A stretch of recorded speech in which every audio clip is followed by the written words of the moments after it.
Hey everyone, welcome back to my channel. कैसे हैं आप सब लोग? मैं उम्मीद करता हूं कि आप सभी लोग खैरियत से होंगे, अपने घर में एकदम सेफ होंगे, एकदम सुरक्षित होंगे, अपना बहुत सारा ध्यान रख रहे होंगे और लाइफ के लिए आपने अपने एटीट्यूड को पॉजिटिव बनाए रखा होगा। दोस्तों, एक कॉमन सवाल जो मुझसे हर बार बहुत सारे वीडियोस के नीचे कमेंट्स के माध्यम से पूछा जाता है कि सर हम 30 प्लस हो चुके हैं, हमारी स्किन पर बहुत सारे रिंकल्स, बहुत सारे फाइन लाइंस, ओपन पोर्स दिखाई देने लगे हैं, स्किन भी अब थोड़ी सी सैग होना शुरू हो चुकी है। तो क्या वो चीज़ें हैं जिनको हमें अपने रूटीन में शामिल करना चाहिए, जिसकी वजह से हम अपनी स्किन पर जो ये एजिंग के जो सिम्टम्स आना शुरू हुए हैं इन्हें ख़त्म कर सकें?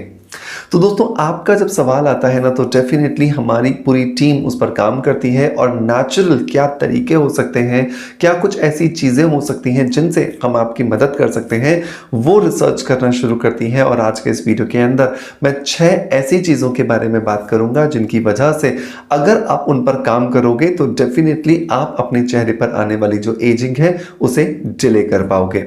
सो देर नहीं करते, ज़्यादा शुरू करते हैं आज के वीडियो को।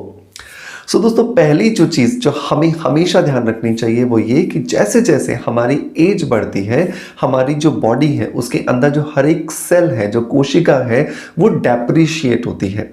बुढ़ापा सिर्फ हमारी स्किन पर नहीं आता या बुढ़ापा सिर्फ हमारे बालों पर दिखाई नहीं देता, बल्कि बुढ़ापा हमारे शरीर की जो हर एक कोशिका है उसके अंदर होता है। और जब ये बुढ़ापा हमारे शरीर की हर एक कोशिका में होता है, इसका मतलब कि हमें बुढ़ापे को अपने चेहरे से दूर भगाने के लिए सिर्फ प्रयास नहीं करने, बल्कि हमें प्रयास करने हैं अपने शरीर की पूरी जो लाइफस्टाइल है उसको बदलने के लिए। तो नंबर 1 जो चीज़ मैं आपको रिकमेंड करना चाहूँगा वो ये कि अगर आप 30 प्लस हो चुके हैं और आप अपने शरीर के बुढ़ापे को अवॉइड करना चाहते हैं, दूर रखना चाहते हैं, तो आपको एक मीडियम साइज की शिमला मिर्च रोज खानी चाहिए।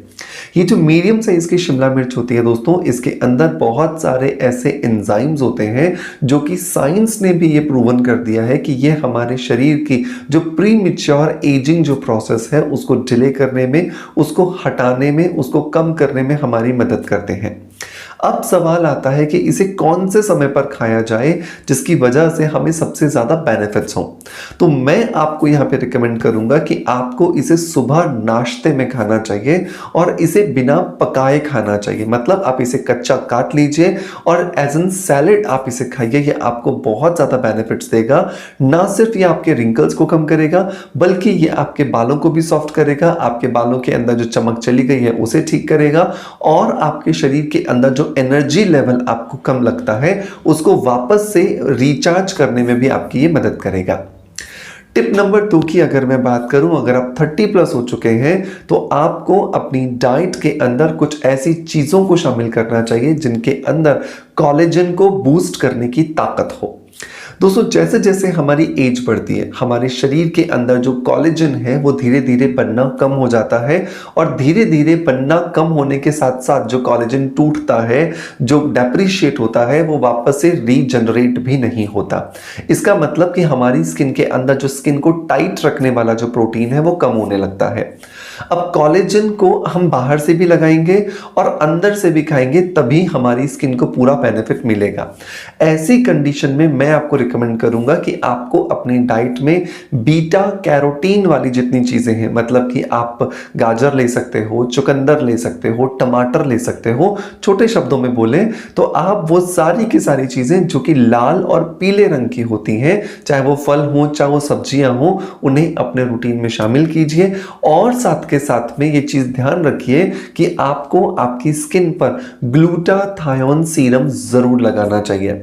ग्लूटाथायोन सीरम जो है ये एक नेचुरल एंटीऑक्सीडेंट है और एक नेचुरल एंटीऑक्सीडेंट होने की वजह से ये हमारी स्किन के अंदर जाकर नेचुरल कोलेजन का प्रोडक्शन बूस्ट करता है। जब हमारी स्किन में नेचुरल कोलेजन का प्रोडक्शन बढ़ता है तो उसकी वजह से हमारी स्किन जो है वो रीलिफ्ट करने लगती है, हमारी स्किन टाइट होने लगती है और जब हमारी स्किन टाइट होगी तो एजिंग के जो सिम्टम्स होते हैं वो काफ़ी हद तक हमारी स्किन से दूर चले जाते हैं। टिप नंबर 3 अगर मैं आपको बात करूं तो आपको अपने रूटीन के अंदर रेगुलरली एक्सरसाइज जरूर शुमार करनी चाहिए। दोस्तों जैसे जैसे हमारी एज बढ़ती है, मैंने कहा कि हर एक कोशिका टूटती है, फूटती है, कमज़ोर हो जाती है। सो ऐसी कंडीशन के अंदर अगर आप अपने रूटीन के अंदर एक्सरसाइज नहीं करोगे तो हमारी कोशिकाओं में ऑक्सीजन की कमी हो जाएगी। और ऑक्सीजन एक ऐसी चीज़ है जो कि बहुत ज़्यादा ज़रूरी है हमारी बॉडी को रिजुविनेट करने के लिए, उसको वापस से हेल्दी बनाने के लिए। सो बहुत ज़्यादा ज़रूरी है कि आप अपने रूटीन में एक्सरसाइज करो। एक्सरसाइज का फॉर्म कुछ भी हो सकता है। आप योगा कर सकते हो, आप प्राणायाम कर सकते हो, आप जिम जा सकते हो, आप साइकिलिंग कर सकते हो, आप रस्सी कूद सकते हो। आपको जो तरीका आपकी सुविधा के हिसाब से आपको ठीक लगता है आप उसका इस्तेमाल कीजिए, लेकिन कम से कम 60 मिनट और हफ्ते में 6 दिन अपने लिए जरूर निकालिए। ये आपको आपके बुढ़ापे से दूर रखेंगे। टिप नंबर 4, चौथी जो चीज दोस्तों हमें ध्यान रखनी होती है वो होती है कैफीन का इस्तेमाल हमें कम से कम करना है। जैसे जैसे हमारी एज बढ़ती है हमारे एनर्जी का लेवल कम होने लगता है और हमारी जो जिम्मेदारियां हैं उनका बोझ वैसा का वैसा बना रहता है। और उन जिम्मेदारियों को करने के लिए या उन कामों को करने के लिए हमें ज़रूरत होती है एनर्जी की, और इस एनर्जी के लिए हम एक ऐसा रास्ता चुनते हैं जो हमारे शरीर को और ज़्यादा नुकसान पहुंचाता है। हम रास्ता चुनते हैं कॉफ़ी पीने का, हम रास्ता चुनते हैं चाय का पीने का, आदत डालने का। तो इनकी वजह से क्या होता है, एक टेम्परेरी आपको एनर्जी तो फील होती है, लेकिन कहीं ना कहीं पर आपके लंबे समय तक इनका इस्तेमाल करने पर आपकी कोशिकाएं डैमेज होने लगती हैं। आपकी आंतों के अंदर जब खाना डालते हो वो खाना पचता नहीं है बल्कि सड़ने लगता है, और आपके शरीर के अंदर बहुत सारा डेप्रिसिएशन होना शुरू हो जाता है। सो बहुत ज़्यादा ज़रूरी होता है ये ध्यान रखना कि आप किसी भी हालत में अपने रूटीन के अंदर कैफीन का इस्तेमाल कम से कम करें, क्योंकि ये कैफीन आपको बुढ़ापे की तरफ लेकर जा रहा है। टिप नंबर 5 की अगर मैं बात करूं तो ये ध्यान रखना है कि आपकी नींद प्रॉपर होनी चाहिए। जब आपकी नींद प्रॉपर होती है, जो कि परमात्मा ने एक ऐसी साइकिल बनाई है कि दिन भर हम काम करेंगे और उस काम को करने के बाद जो थकान होगी उस थकान को मिटाने के लिए, वापस से एनर्जाइज होने के लिए हम नींद लेंगे। तो इस नींद का अगर प्रॉपर होना अगर पॉसिबल है तो ही आपकी स्किन का एजलेस रहना भी पॉसिबल है। ये देखा गया है कि आजकल हम बहुत ज़्यादा इंटरनेट सेवी होने की वजह से रात रात भर इंटरनेट का इस्तेमाल करते हैं, जिसकी वजह से नींद पूरी नहीं होती और धीरे धीरे जो हमारा बुढ़ापा है वो समय से पहले हमारी स्किन पर, हमारे चेहरे पर, हमारे शरीर पर दिखाई देने लगता है। तो ये कोशिश करें कि आप प्रॉपर 7 से 8 घंटे की नींद लें। और एक और चीज आपको टिप देता हूं यहां पर, रोज रात को सोने से पहले 1 चम्मच जो जीरा होता है, नॉर्मल जीरा जो हम अपने खाने बनाने के लिए इस्तेमाल करते हैं, इस जीरे को आप रात को सोने से पहले मुंह में डालिए, कच्चा, भूनना नहीं है आपको, और इसे चबा चबा करके खाइए। साथ में 1 गिलास दूध, अगर आप लैक्टोज इंटॉलरेंट नहीं है तो, और अगर आपको दूध पसंद नहीं है तो पानी पीते रहिए, सिप करते रहिए।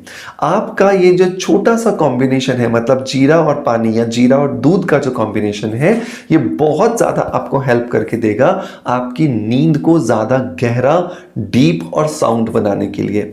और जितनी नींद साउंड होती है ना दोस्तों, उतना रिकवरी अच्छी होती है, और जितना रिकवरी अच्छी होती है उतना ज्यादा अच्छे रिजल्ट्स आपको आपकी स्किन पर, आपके शरीर पर मिलते हैं।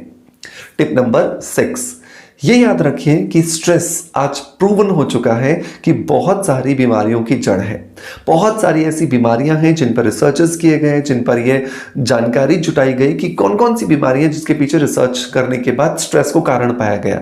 तो कोई ऐसी बीमारी नहीं थी जो स्ट्रेस की वजह से नहीं होती है। तो चेहरे पर आने वाली रिंकल्स, समय पर से पहले आने वाला बुढ़ापा, ये भी हमारे शरीर में एजिंग प्रोसेस का एक सिम्टम है जो स्ट्रेस की वजह से आता है। सो मेक श्योर स्ट्रेस को आप कंट्रोल करके रखें। अब आपका सवाल आता है कि सर स्ट्रेस किसको नहीं है? स्ट्रेस सबको है। किसी को फाइनेंशियल स्ट्रेस है, किसी को रिलेशनशिप्स का स्ट्रेस है, किसी को बिजनेस का स्ट्रेस है, किसी को बच्चों के फ्यूचर का स्ट्रेस है, किसी को खुद के करियर का स्ट्रेस है।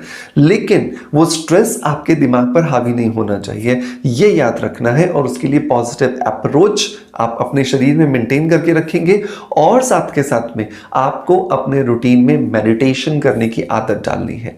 जब आप मेडिटेशन करने की आदत डालते हो तो आपको बहुत ज्यादा बेहतरीन रिजल्ट्स मिलते हैं जो आपको बहुत अच्छा काम करके देते हैं।